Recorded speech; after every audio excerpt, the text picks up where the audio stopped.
A second issue we discussed today is critical raw materials. They are the lifeblood of the clean economy. We need them to reach our ambitious decarbonization objectives. The EU Commission President is in Ottawa, and while the headline may be coordinating efforts to help Ukraine win the war, the second agenda item is bringing Canadian natural resources to Europe. Not just natural gas, but the critical mineral wealth Canada is sitting on. China produces 98% of Europe's supplies of rare earth. And Europe needs to de-risk this dependency.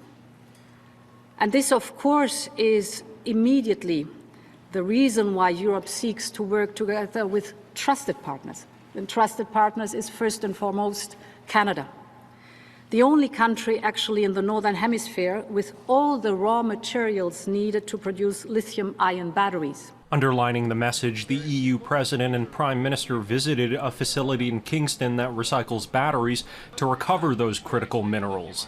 Critical minerals include rare earth elements and other resources needed for technology and day-to-day life.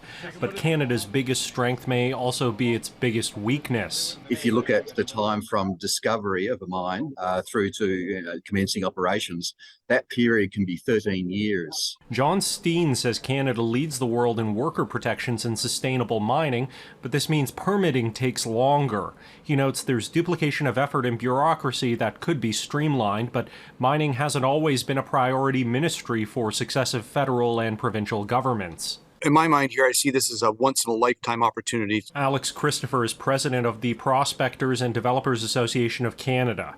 He concedes the process can take time, but highlights the federal government's $3.8 billion investment in a critical mineral strategy as evidence of Canada's seriousness.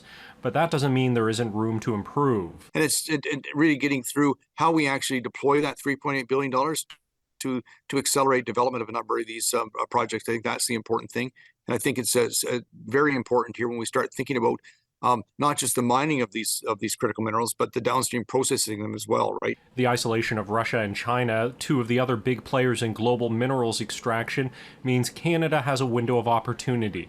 But their isolation won't last indefinitely, and both Steen and Christopher underline Canada must take this chance. Really, we should have been doing this 5 or 10 years ago. The lifetime, 13 years to develop a mine, the ideal time to start really developing critical metals was 13 years ago. So we're really behind the 8 ball. And if we don't take it seriously now, we're going to lose our chance. So it's all hands to the wheel.